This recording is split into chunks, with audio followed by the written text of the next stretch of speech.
সাল 1990, স্থান কলম্বিয়া।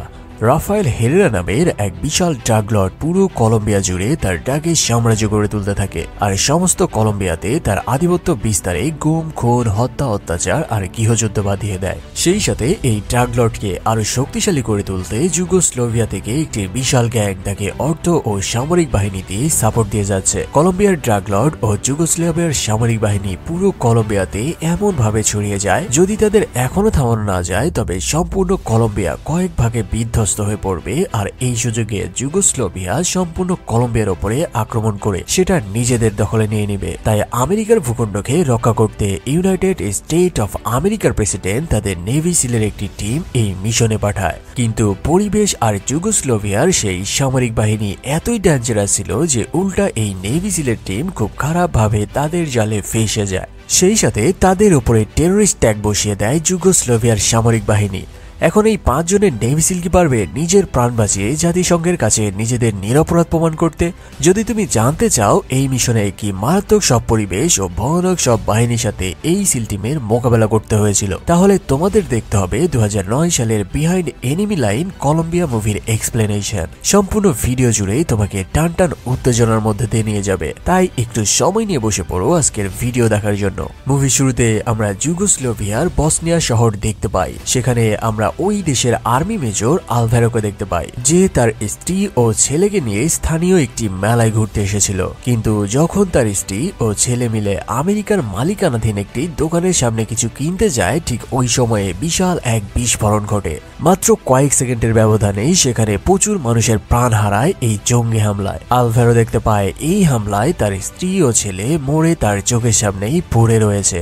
এই হামলায় নিহত সকল মানুষের সাথে বিশেষ ব্যক্তিদেরও সম্মানের সাথে ফিউনারেল করে দেওয়া হয়। তবে যুগোস্লোভিয়ায় এই হামলায় দেশের সরকার উঠে পড়ে লেগে যায় কে বা কারা এই হামলার পেছনে মদত দিয়েছে। ফলে এই অনুসন্ধানের মিশনের প্রধান দায়িত্ব নেয় সে আর্মির মেজর আলভারো, কারণ তার জীবনে প্রিয়জন বলতে আর কেউই বেঁচে নাই। তাই যে করেই হোক সে তার প্রতিশোধ নিয়েই ছাড়বে। অন্যদিকে আমরা আমেরিকাতে একটি আর্মি বেস ক্যাম্প দেখতে পাই, যেখানে কমান্ডার স্কট তার টিমের বেশ কয়েকজন সোলজারকে তার কেবিনে ডেকে আনে। মূলত এরা সবাই ছিল স্পেশাল ভাবে ট্রেন করা, যারা কিছুদিন আগেই সাধারণ আর্মি থেকে সম্প্রতি নেভি সিলে জয়েন করেছে। কমান্ডার সবাইকে ডেকে বলে পুরো কলম্বিয়া আস্তে আস্তে ধ্বংসের দিকে চলে যাচ্ছে, তাই অতি দ্রুত সেটা আমাদের রক্ষা করতে হবে। তিনি সেখানে মিশন চালানোর জন্য একটি টিম গঠন করেন, আর এই টিমের দায়িত্ব দেয় লেফটেন্যান্ট সেন ম্যাকলিনকে। সেন তার টিমে আরো 4 জনকে বেছে নেয়। বাকি এই 4 জনের সাথে তোমাদের একটু পরিচয় করিয়ে দেই। এই হলো lieutenant Kevin, first commando Greg Armstrong, দ্বিতীয় কমান্ডো স্টিভ কার্টার ও junior commando Carter Holland. Lieutenant Shane McLean তার এই টিমের সাথে পুরো মিশনের প্ল্যান বুঝে নেয়, আর সেই রাতেই তারা প্লেনে করে উড়াল দেয় আমেরিকা থেকে কলম্বিয়ার দিকে।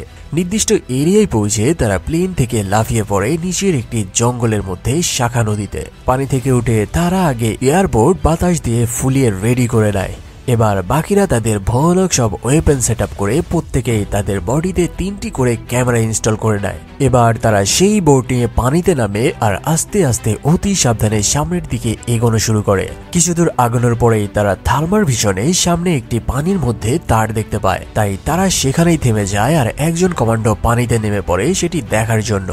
সেই কমান্ডো ওই তার ফলো করতে করতে নদীর পাড়ে কাদার মধ্যে চলে আসে। সেখানে সে দেখতে পায় 2 পাশে ল্যান্ডমাইনের সাথে এই তার বেঁধে রাখা রয়েছে। কি লেভেলের বুদ্ধি রে ভাই, পানির নিচেও ফাঁদ পাততে ছাড়েনি।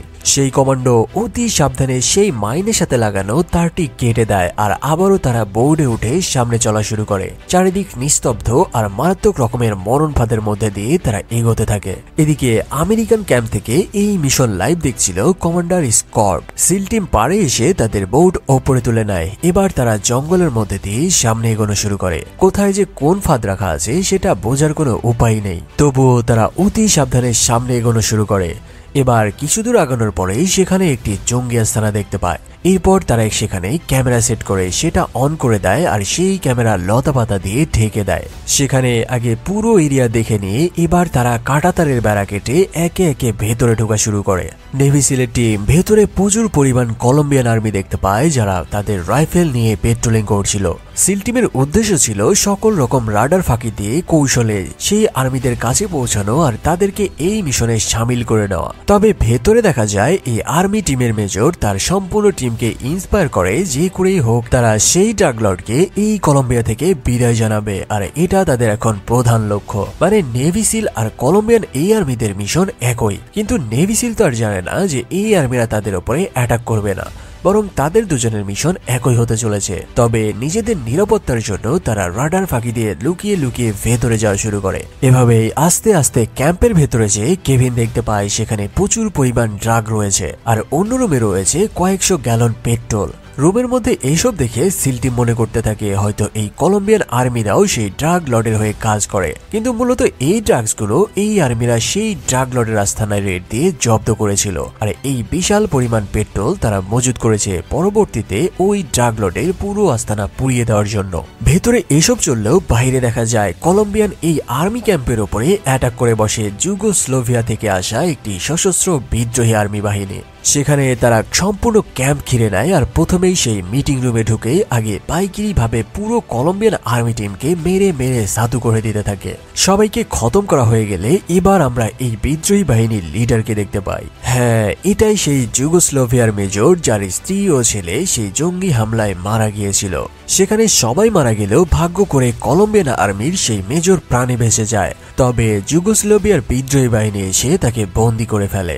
আসলে এই বিদ্রোহী আর্মি বাহিনী গোপন সূত্রে জেনে যায় যে সেদিন যুগোস্লোভিয়ায় সেই জঙ্গি হামলা চালানোর মাস্টার মাইন্ড ছিল এই কলম্বিয়ান আর্মিরা, যার ফলে তারা খুঁজতে খুঁজতে এখানে এসে পড়ে আর ফাইনালি অ্যাটাকও করে ফেলেছে। হঠাৎ বাইরে এরকম আকস্মিক আক্রমণ দেখে সিল টিম বুঝতেই পারছিল না আসলে ঘটনাটা কি, কারা বা কেন এই হামলা চালিয়ে সকল আর্মিদের মেরে ফেলছে। তবে যেহেতু তারা এই এরিয়ার মধ্যে ঢুকে পড়েছে তাই তাদেরও জীবন সংশয় রয়েছে, ফলে তারাও প্রাণ বাঁচাতে পাল্টা আক্রমণ শুরু করে এই বিদ্রোহী আর্মিদের দিকে।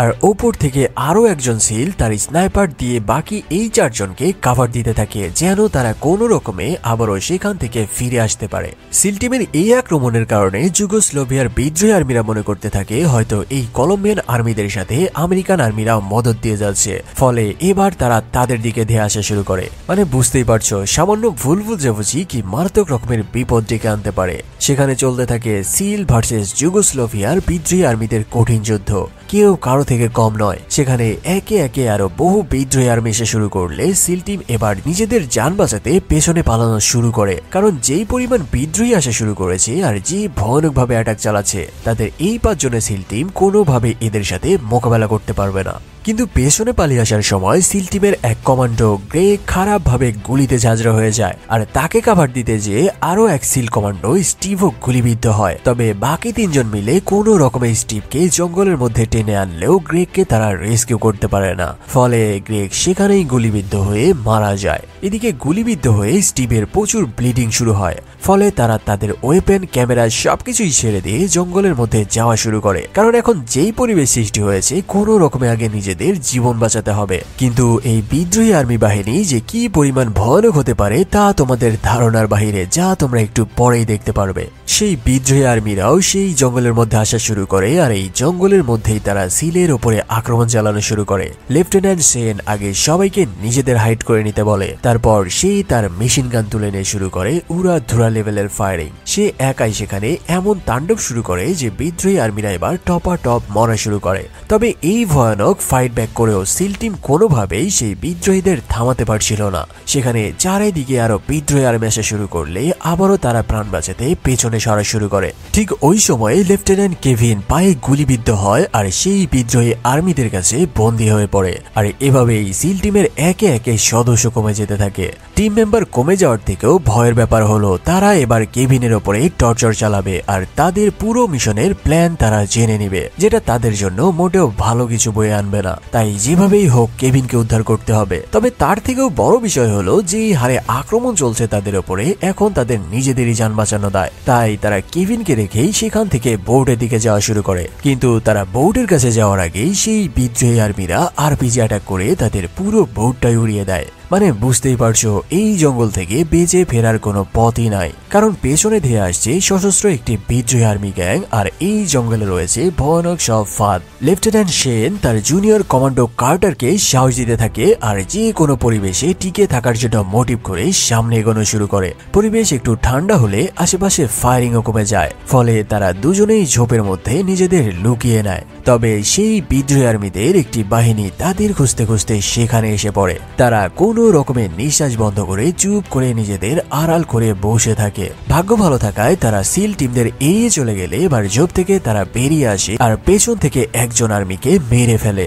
এরপর সেন সেই আর্মির কানের ইয়ারফোন নিজের কানে তুলে নেয় আর তাদের কথাবার্তা শুনে তারা জানতে পারে আসলে এই বিদ্রোহী আর্মি কি খুঁজে বেড়াচ্ছে।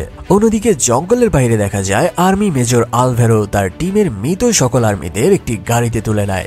এরপর একজন আর্মি এসে একটি ভিডিও দেয়। সেই ভিডিওতে দেখা যায় সিল টিম তাদের উপরে আক্রমণ চালাচ্ছে। আলভেরো জানায় এটাই তাদের মূল অস্ত্র। এখন এই ভিডিও তারা পুরো দুনিয়ায় ছড়িয়ে দিবে আর নিজেদের হোস্টেজ পরিচয় দিয়ে জাতিসংঘের কাছ থেকে সিম্প্যাথি নেবে। সেই সাথে কলম্বিয়ান আর্মিদের সাথে আমেরিকানরা যে সরাসরি জঙ্গি হামলায় যুক্ত ছিল তার জন্য এই ভিডিও বড় প্রমাণ হিসেবে পেশ করবে। এরপর তারা কেভিনকে তাদের গাড়িতে তুলে নিয়ে সেখান থেকে চলে যায়। এদিকে এই অপরিচিত বিদেশি জঙ্গলের মধ্যে সিল টিমের দুজনই আটকা পড়ে যায়, কারণ এই জঙ্গলের তারা কিছুই চেনে না। তার থেকেও বড় বিষয় তারা কোনোভাবেই নিজের দেশে ফিরে যেতে পারছে না, কারণ তাদের সাথে আমেরিকান বেসের কোনো কন্টাক্ট করার ইকুইপমেন্টই নাই। ভিডিওর এই পর্যায়ে তোমাদের একটি অ্যাপ্লিকেশন সম্পর্কে বলি যার নাম 1xBet, যেটি বর্তমানে সবচাইতে বিশ্বস্ত। আর এই অ্যাপের স্পন্সর পিএসজি এবং সেরিয়া।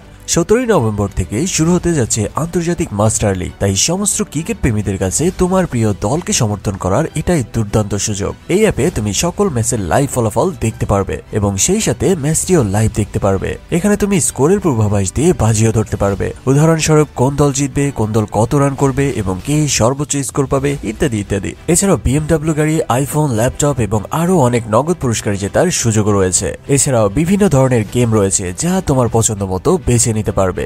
রেজিস্ট্রেশনের সময় আমার প্রোমোকোড বিডি স্টোরি ব্যবহার করে তোমার প্রথম আমানতের উপরে পেতে পারো 30,000 টাকা পর্যন্ত বোনাস। আর এই টাকা সহজে আইপে, উপায়, ব্যাংক, নগদ এবং অন্যান্য সহজ পদ্ধতির মাধ্যমে তুলেও নিতে পারবে। তাহলে আর দেরি না করে পিন কমেন্টে থাকা লিঙ্ক থেকে রেজিস্ট্রেশন করে ফেলো আর হাজার হাজার টাকার বোনাস জিতে নাও। তবে আমরা যেই বিজ্ঞাপনই দেই না কেন যেখানে আর্থিক লেনদেনের বিষয় জড়িত, সেখানে আগে জেনে বুঝে বা প্র্যাকটিস করে নিজ দায়িত্বে ইনভেস্ট করার পরামর্শ রইল। এবার চলো মুভির কাহিনীতে ফিরে যাই। ফলে তাদের আগে এই জঙ্গল থেকে বের হতে হবে। তারপর প্রথম কাজ হবে আমেরিকান বেজের সাথে কন্টাক্ট স্থাপন করা, সেটা যে কোনো মূল্যে। আর বেজের ইনস্ট্রাকশন মোতাবেক তাদের পরবর্তী স্টেপ ফলো করতে হবে। ফলে তারা আগে নিজেদের কাছে রাখা ম্যাপ বের করে আর সেই ম্যাপ দেখে আগে জঙ্গল থেকে বের হওয়ার রাস্তা খুঁজতে থাকে। কিন্তু অন্যদিকে দেখা যায় বিদ্রোহী আর্মির একটি গ্রুপ আবারও সেই জঙ্গলের দিকে আসা শুরু করেছে। অন্যদিকে আমেরিকান বেস থেকে তাদের পুরো টিম বিচ্ছিন্ন হয়ে পড়ার কারণে তারা বেশ দুশ্চিন্তায় পড়ে যায়। সেই সময়ে তারা নিউজে কলম্বিয়ায় সে আর্মিদের উপরে আক্রমণের নিউজও দেখতে পারে। আর সেখানে তারা জানতে পারে এই পুরো আক্রমণটাই আমেরিকান সিলদের উপরে চাপিয়ে দেওয়া হয়েছে। এদিকে শেন ও কার্টার জঙ্গলের শেষ ভাগে চলে আসে আর তারা সেখানে একটি লোকালয় খুঁজে পায়। শেন তার ওয়েপন কার্টারের হাতে ধরে দেয় আর আস্তে করে জঙ্গলের বাইরে বেরিয়ে আসে। কিছুক্ষণ পর দেখা যায় সেই বাসা থেকে একটি মহিলা বের হয়ে কাপড় শুকাতে দেওয়ার জন্য তার বেঁধে রাখা দড়ি খুঁজে পাচ্ছে না। আসলে ওইটা ছিল একটি ইলেকট্রিক তার, মানে পুরনো ইলেকট্রিক তার। এই মহিলা দড়ি বানিয়ে কাপড় শুকাতো। ভাইরে, এটা তো দেখছি ইন্টারন্যাশনাল প্রবলেম। কার বাসায় এমন ভাবে পুরানা তার টাঙিয়ে কাপড় শুকানো হয় তা কমেন্ট করে জানিও। শেন ওই তার চুরি করে নিয়ে সেখান থেকে চলে আসে আর রাস্তার পাশে একটি ইলেকট্রিক লাইনের উপরে উঠে পড়ে। আর সেই তার দিয়ে তাদের কাছে থাকা রেডিওতে লাইন দিয়ে সেটা অন করার চেষ্টা করতে থাকে। এভাবে বারবার চেষ্টা করে তারা সফল হয় আর সরাসরি লাইন যে লাগে আমেরিকান বেজের অফিসে। শেনের গল্পে কমান্ডার স্কট তো পুরাই টাস্কি খেয়ে যায়। তবে তিনি আগে জিজ্ঞেস করে যে কলম্বিয়ান আর্মিদের ওপরে কি তোমরা অ্যাটাক করেছিলে? সেন তার কমান্ডোকে সবকিছুই জানায় যা কিছু এতক্ষণ ঘটেছে, সেই সাথে এটাও জানায় যে তাদের 2 জন টিমমেট এই মিশনে প্রাণ হারিয়েছে আর অন্য কোনো এক অজানা বিদ্রোহী বাহিনী তাদের লেফটেন্যান্ট কেভিনকে বন্দি করে তাদের সাথে নিয়ে গেছে। এই সবকিছু শুনে কমান্ডার স্কট বুঝতে পারে আসলে ঘটনা কি। তিনি জানান এই বিদ্রোহী আর্মিরা যুগোস্লোভিয়া থেকে এসেছে আর সম্পূর্ণ দোষ আমাদের সিল টিমের ওপরে চাপিয়ে দিয়েছে, তাই তিনি তাদের একটি লোকেশনের লংটিটিউড ও ল্যাটিটিউড কোড বলে সেখানে যেতে বলেন, কারণ তাদের রেস্কিউ করার জন্য সেখানে আমেরিকান একটি হেলিকপ্টার পাঠানো হবে। অন্যদিকে কলম্বিয়ার বিদ্রোহী আর্মিদের অস্থায়ী ক্যাম্পের মধ্যে দেখা যায় তারা কেভিনকে ধরে এনে জোর করে ক্যামেরার সামনে বসায় আর তাকে টর্চার করে তার মাথায় গান ঠেকিয়ে নিজেদের জঙ্গি সংগঠন স্বীকার করে একটি ভিডিও রেকর্ড করে নেয়। আমেরিকান বেস থেকে বেঁচে যাওয়া 2 সিলের লোকেশন জানার জন্য তারা আমেরিকার স্যাটেলাইটের হেল্প নেয় আর স্যাটেলাইট ব্যবহার করে তারা লাইভ লোকেশন দেখে হেলিকপ্টারের পাইলটকে ইনস্ট্রাকশন দিতে থাকে। সেখানে দেখা যায় একটি হেলিকপ্টার চলে এসেছে বাকি 2 জন সিলকে উদ্ধার করতে। তারাও আস্তে আস্তে হেলিকপ্টারের দিকে এগোনো শুরু করে, তবে সেই হেলিকপ্টার ফলো করে সেখানে এসে উপস্থিত হয়ে যায় বিদ্রোহী আর্মিদের অন্য একটি গ্রুপ। আর কিছুক্ষণের মধ্যেই হেলিকপ্টার তাদের তুলেই নেবে, তার আগেই তারা দ্রুত হেলিকপ্টারের কাছে চলে আসে আর সেদিকে ফায়ার করা শুরু করে। ফলে নিজেদের যান বাঁচাতে পাইলট হেলিকপ্টার ঘুরিয়ে সেখান থেকে সরে যায়। উপায় না পেয়ে শেন ও কার্টার আত্মরক্ষার জন্য পাল্টা ফায়ার করতে করতে একটি গ্যারেজে ঢুকে যায় আর সেখান থেকে একটি গাড়ি নিয়ে দ্রুত সেই এরিয়া পার হতে থাকে আর সেন পেছনে ফায়ার করে কভার নিতে থাকে। তবে হঠাৎ একজন তাদের দিকে আরপিজি তাক করে ফায়ার করে বসে, কিন্তু একটুর জন্য সেটি ঘুরে যেয়ে গাছে লাগে আর তারা এই যাত্রায় প্রাণে বেঁচে যায়। এদিকে আমেরিকান বেজে তারা নিউজে দেখতে পায় সেই যুগোস্লোভিয়ার মেজর একটি ভিডিও মিডিয়ায় ছড়িয়ে দিয়েছে, যেখানে দেখা যায় শুধুমাত্র আমেরিকান সেলরাই বিদ্রোহী আর্মিদের ওপরে ফায়ার করছিল। আর এই নিউজে এটা বলা হয় যে আমেরিকান একটি আর্মি গ্রুপ সরাসরি জঙ্গি হামলার সাথে যুক্ত। মানে বুঝো ব্যাপারখানা তারা কি মারাত্মকভাবে ফেসে গেছে। এই সব ঘটনা দেখে সেই বেজে এসে উপস্থিত হয় স্বয়ং আমেরিকান কর্নেল ডবস। তিনি এসে তাদের টিমের এই বোকার মতো কাজকর্মের জন্য কমান্ডারকে বকাঝকা করতে থাকে। অন্যদিকে দেখা যায় বিদ্রোহী আর্মি ক্যাম্পে কেভিন আস্তে আস্তে তার বেঁধে রাখা হাত দিয়ে 2টি স্ক্রু খুলে নেয়। এরপর তার সামনে পড়ে থাকা ম্যাকডোনাল্ডের ফুয়েল পেপার জড়িয়ে দেয় ওই 2 নাটের সাথে আর সে ইলেকট্রিক সুইচ অন করে আর তার হাতের টেপ সেই ফুয়েল পেপারে চেপে ধরে। ফলে সেখানে একটি ইলেকট্রিক স্পার্ক সৃষ্টি হয় আর তার হাতের বাঁধন পুরো খুলে যায়। অন্যদিকে শেন ও কার্টার খুঁজে খুঁজে একটি ফাঁকা বাসার গেট ভেঙে ভেতরে ঢুকে পড়ে আর সেখানে আগে নিজেদের ড্রেস চেঞ্জ করে নেয়। সেই সময় তারা টিভিতে নিউজে জানতে পারে যে তাদের টিমমেট কেভিনকে দিয়ে তারা মিথ্যা স্টেটমেন্ট নিয়েছে, তাই তারা আমেরিকান বেসের কমান্ডারের সাথে কন্ট্যাক্ট করে আর তাদের পরবর্তী মিশনের ইনস্ট্রাকশন চায়। কমান্ডার জানায় আগে সেই বিদ্রোহী আর্মিদের ক্যাম্প খুঁজে বের করো আর সেখান থেকে কেভিনকে রেস্কিউ করো। এরপর কি করা লাগবে তা কেভিন তোমাদের জানিয়ে দেবে, কারণ সে যখন ইতিমধ্যেই তাদের ক্যাম্পে রয়েছে মানে কেভিন তাদের প্ল্যানও জানে। পরের দিন তারা ওই এলাকা থেকে বেরিয়ে জঙ্গলের ধারে খুঁজতে খুঁজতে একটি বিশাল বাড়ি দেখতে পায়। তবে দূরে থেকেই দেখতে পায় যে সেখানে প্রচুর পরিমাণ গার্ড রয়েছে। ফলে তাদের বুঝতে বাকি নাই যে এটাই সেই বিদ্রোহীদের আর্মি ক্যাম্প। ক্যাম্পের ভেতরেই কেভিন তার হাত ছাড়িয়ে নিয়ে গার্ডদের ডাকা শুরু করে আর যে একজন তার কাছে আসে সে ওই গার্ডকে মেরে সেখান থেকে পালিয়ে যেতে সক্ষম হয়। এদিকে বাহিরে শেন একটি গাড়ি এনে সেই গাড়ির মধ্যে গ্রেনেড ফেলে দেয় আর সেই গাড়ি গড়িয়ে দেয় ক্যাম্পের ভেতরে। ফলে বিশাল বিস্ফোরণে সেখানে চারিদিকে আগুন ছড়িয়ে যায় আর এই সুযোগে তারাও ক্যাম্পের মধ্যে নেমে যায় আর সকল গার্ড তাদের রাইফেল নিয়ে বাইরে আসা শুরু করে। এদিকে ভেতরে কেভিনও একটা একটা করে গার্ডদের মেরে বাইরে আসা শুরু করে। কেভিন ও শেন মেইন গেটের কাছে আসা মাত্রই বাহির থেকে কার্টার অন্য একটি গাড়ি নিয়ে সেখানে এসে হাজির হয় আর তারা সেই গাড়িতে উঠে সেখান থেকে পালিয়ে যায়। সেখান থেকে তারা আগে যায় একটি হসপিটালে যেখানে কলম্বিয়ান আর্মি মেজরকে রাখা আছে।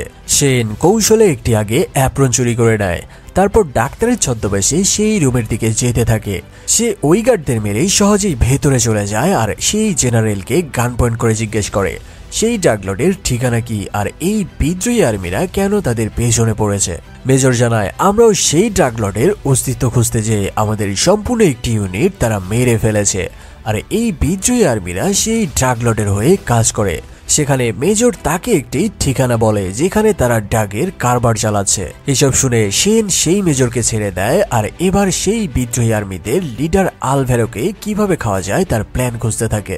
কারণ এই বিদ্রোহী আর্মিতে লিডারকে ধরতে পারলেই তারা সেই ড্রাগ লর্ড পর্যন্ত পৌঁছাতে পারবে। মেজরের বলা সেই জায়গায় আসলে তারা জানতে পারে এই বিদ্রোহী আর্মিদের আরও একটি বিশাল আস্তানা রয়েছে, কিন্তু এটা ছিল কঠিনভাবে সিকিউর, চারপাশে কাটা তার দিয়ে বেড় দেওয়া। তার থেকেও ভয়ের ব্যাপার হচ্ছে এই তারে আছে 12,000 ভোল্টের কারেন্ট, মানে স্পর্শ করা মানে স্বয়ং ওপরে চলে যেতে হবে। ফলে তারা ভেতরে যাওয়ার জন্য অন্য উপায় খুঁজতে থাকে।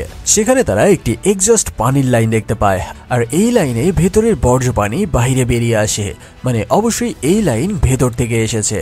সেন একটি অক্সিজেন পাইপ নিয়ে সেই পানির ট্যাঙ্কির লাইনে নেমে পড়ে, আর বাকি দুজন অন্য দিক থেকে অপেক্ষা করতে থাকে। যদি সেন ভেতরে যেতে পারে আর তাদের সিগন্যাল দেয়, তবেই তারা এই তারে হাত দিতে পারবে। পানির পাইপ দিয়ে ভেতরে যাওয়ার সময় মাঝপথেই সেনের অক্সিজেন শেষ হয়ে যায়, ফলে সে আরো দ্রুত সাঁতরের সামনে যেতে থাকে। কিন্তু আরো সামনে যেয়ে সে দেখতে পায় যে পাইপের মুখ রড দিয়ে ভালোভাবে আটকানো ছিল।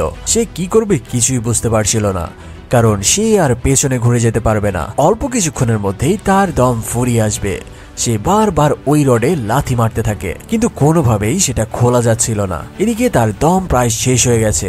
এবার সে তার সর্বোচ্চ শক্তিতে লাথি মারতেই সেটি ভেঙে যায়, আর সে দ্রুত পানির উপরে উঠে এসে আগে প্রাণ ভরে শ্বাস নিতে থাকে। সেখান থেকে উঠে সে আগে জেনারেটর রুমে যায়, আর জেনারেটরের মধ্যে এক মুঠো মাটি ফেলে দেয়। ফলে কিছুক্ষণের মধ্যেই জেনারেটর বন্ধ হয়ে যায়, আর সকল ইলেকট্রিসিটি সাপ্লাইও বন্ধ হয়ে যায়। আর এই সুযোগে বাহির থেকে তারা ওই তার কাটা কেটে ভেতরে ঢুকে পড়তে থাকে। সেখানে এক গার্ড জেনারেটর রুমে যেয়ে চেক করে জানায় সেখানে ডিজেলের ফিল্টারে ময়লা জমে গেছে। আর এই সুযোগে বাহির থেকে সেন এসে ওই গার্ডকে মেরে দেয়। সেখান থেকে যে গেটের সামনে থাকা আরেক গার্ডকেও মেরে দিলে এবার তারা গাড়ি নিয়ে সহজেই ভেতরে চলে আসে। বাকি দুজন ভেতরে আসার পরে সেন আবার জেনারেটর অন করে দেয়। ফলে চিফ গার্ড আবারও সিসি ক্যামেরায় তার পুরো এরিয়া নজরদারি করে দেখা শুরু করে, কিন্তু সে তো জানে না এই কয়েক মিনিটের মধ্যেই তাদের আজরাইল ভেতরে ঢুকে পড়েছে। ভেতরে এসে এবার আগে তারা ওই গার্ডকে মেরে দেয়, আর সেখানে পুরো রুম খুঁজে খুঁজে গুরুত্বপূর্ণ ডেটা কালেক্ট করতে থাকে। এদিকে বাইরে ইতিমধ্যেই সেই বিদ্রোহী আর্মিরাও চলে আসে, আর গেটের সামনে দাঁড়িয়ে গেট খোলার জন্য গার্ডকে ডাকতে থাকে। কিন্তু তারা তো জানে না তাদের গার্ড আগে ওপরে চলে গেছে। তারাও ভেতরে আসতে পারছিল না, কারণ এই গেটে রয়েছে 12,000 ভোল্টের কারেন্ট। কিন্তু আলভেরো দেখতে পায় তাদের গার্ড ভেতরে মরে পড়ে রয়েছে। সে তার টিমকে অ্যালার্ট করার আগে ভেতর থেকে স্টিল টিম তাদের দিকে ফায়ার শুরু করলে সেখানে শুরু হয়ে যায় কঠিন গোলাযুদ্ধ। সেখানে আরো আর্মি আসা শুরু করে, আর চারিদিকে ঘিরে নিয়ে লাগাতার শুট আউট চালাতে থাকে নেভি সিলের দিকে। তবে গোলাগুলির এক পর্যায়ে বুলেট সেই কারেন্টের গেটে লাগে, আর স্পার্ক হয়ে পুরো গেটটাই ভেঙে পড়ে যায়। এবার সকল আর্মি ভেতরে আসা শুরু করে, আর সিল টিম কাভার নিয়ে পেছনে সরতে থাকে। একদিকে কার্টার ও কেভিন বিদ্রোহীদের কাভার দিতে থাকে, আর অন্যদিকে সেন তাদের গাড়িতে মাটি ভরা শুরু করে। সমস্ত গাড়িতে মাটি ভরে সে স্টার্ট করে অ্যাক্সিলেটরের উপরে পাথর চাপিয়ে দেয়, আর সেই গাড়ি ছেড়ে দেয় বাহিরের দিকে। দূরে থেকে আর্মি টিম মনে করতে থাকে এই গাড়িতে হয়তো তারা পালিয়ে যাচ্ছে। ফলে তারা আরপিজি তাক করে ফায়ার করলে পুরো গাড়ি উড়ে যায় চোখের সামনে। আর এই সুযোগ কাজে লাগিয়ে সিল টিম পেছনের দরজা দিয়ে আরামসেই সেখান থেকে কেটে পড়ে। নিরাপদ জায়গায় এসেই সেন কল করে কমান্ডার স্কটের কাছে, কিন্তু তিনি জানান যেভাবেই হোক তাদের এই মিশনের সম্পূর্ণ একটি প্রুফ লাগবে, আর এমন প্রুফ লাগবে যেই প্রুফ দিয়ে তারা নিজেদের নির্দোষ প্রমাণ করতে পারবে। কারণ সম্পূর্ণ বিশ্ব জেনে গেছে যে আমেরিকান আর্মিরা এই জঙ্গি হামলার সাথে সরাসরি জড়িত। কমান্ডারের এইসব কথা শুনে সেনের মনে পড়ে যায় সেই ক্যামেরার কথা, যেটা তারা মিশন শুরু করার আগে সেট করে রেখেছিল। ফলে যদি তারা নিজেদের নির্দোষ প্রমাণ করতে চায় তবে এটাই তাদের একমাত্র অবলম্বন। তবে এই ক্যামেরা পড়ে রয়েছে সেই ভয়ানক বিদ্রোহী আর্মিদের ক্যাম্পের কাছে, মানে তাদের আবারও ফিরে যেতে হবে সেখানে যেখান থেকে তারা যান বাঁচিয়ে মাত্রই ফিরে এসেছে। সেন জানায় এই ক্যামেরায় স্পষ্ট দেখা যাবে বিদ্রোহী আর্মিরা আমাদের দুজন সিল টিমকে কিভাবে হত্যা করেছিল। তাই যেভাবেই হোক আমাদের সেটা রেস্কিউ করে আনা লাগবে। যদি জীবন যায় তবুও সেটা আনতেই হবে। ফলে তারা তিনজন মিলে আবারও জঙ্গল ঘেঁষে সেদিকে যাওয়া শুরু করে। তবে কিছু দূর আগানোর পরেই দূরে থেকে দেখা যায় বিদ্রোহী আর্মিদের একটি গ্রুপ তাদের দিকে এগিয়ে আসছে। দ্রুত তারা জঙ্গলের মধ্যে লুকিয়ে যায়, আর এবার ফ্রন্ট লাইনে নয় বরং কেউ পেছন থেকে কেউ বা গাছের ওপর থেকে একটা একটা করে মেরে তাদের গ্যাং কমানো শুরু করে। এভাবে অতি নিখুঁত কৌশল খাটিয়ে তারা একটা একটা করে মেরে তাদের সাফ করতে থাকে। এবার যখন কার্টার আলভারের ওপর আক্রমণ করবে করবে তার আগেই সে বুঝে যায় আর উল্টা সে কার্টারের উপরে আক্রমণ করে বসে। সেখানে শেন চলে আসে আর এবার তাদের দুজনের মধ্যে শুরু হয় কঠিন নাইফ ফায়ার। এক পর্যায়ে আলভারো শেনের হাতের মধ্যে পুরো চাকু ঢুকিয়ে দেয়। শেন আলভারোর চোখে আঘাত করে তাকে দূরে সরিয়ে দেয় আর সেই চাকু বের করে আলভারোর গলায় চেপে ধরে। শেন আলভারোর গলায় চাকু চালিয়ে দিবে তার আগে সেখানে এসে উপস্থিত হয় সেই কলম্বিয়ান আর্মি মেজর রামিরেজ। সে সেই শেন ও তার টিমের ওপরে বন্দুক তাক করে ধরে আর আলভারোকে ছেড়ে দিতে বলে।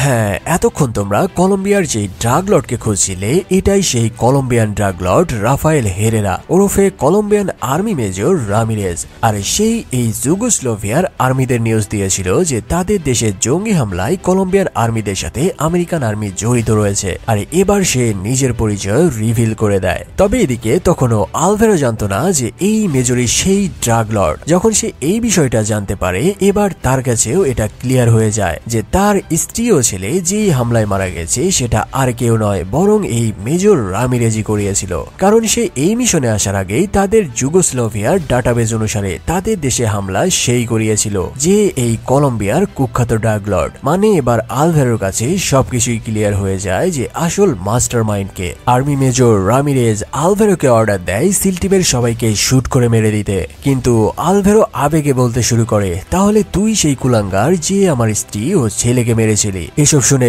রামিরেজ কোনো সুযোগ না দিয়ে আলভারো দিকে শুট করে দেয়। এই সুযোগে বাকি দুজন সিল তাদের হাতের চাকু ছুঁড়ে মারে রামিরেজের বাকি দুই চালার দিকে। তবে গুলি খেয়ে পড়ে গেলেও আলভারো এই অবস্থাতেই শুট করে দেয় সেই আর্মি মেজর রামিরেজের দিকে। ফলে এভাবেই এই ড্রাগ লর্ডের রাজত্ব এখানেই শেষ হয়। এবার সিল টিম ও আলভারো বুঝতে পারে যে তাদের মধ্যে কোনো জ্ঞানজামি নাই, তারা মূলত রাজনীতির শিকার। তাই সিল টিমকে নিজেদের নির্দোষ প্রমাণ করার জন্য এবার আলভারো তার বুকে লাগানো লাইভ ক্যাম খুলে সেনকে দেয়। আর এই ক্যামেরায় রামিরেজের বলা সকল কথাই রেকর্ড রয়েছে। সিন শিফট হলে আমেরিকায় দেখা যায় মৃত দুই সিল কমান্ডো স্টিভ ও গ্রেগকে সম্মানের সাথে রাষ্ট্রীয় মর্যাদা প্রদান করা হয়, আর সিল টিমদের নিজেদের নির্দোষ প্রমাণ করতেও সক্ষম হয়। সেই সাথে সমস্ত কলম্বিয়াকে গৃহযুদ্ধের হাত থেকে বাঁচানো সহ এমন কুখ্যাত ড্রাগ লর্ডের সাম্রাজ্য ধ্বংস করার জন্য সেই সিল টিমকে উচ্চ মর্যাদা সম্পূর্ণ খেতাব প্রদান করে ইউনাইটেড স্টেট অফ আমেরিকা। আর এখানেই এই মুভির সমাপ্ত হয়। মুভির এক্সপ্লেনেশন ভালো লেগে থাকলে একটি সাবস্ক্রাইব করতে ভুলে যেও না,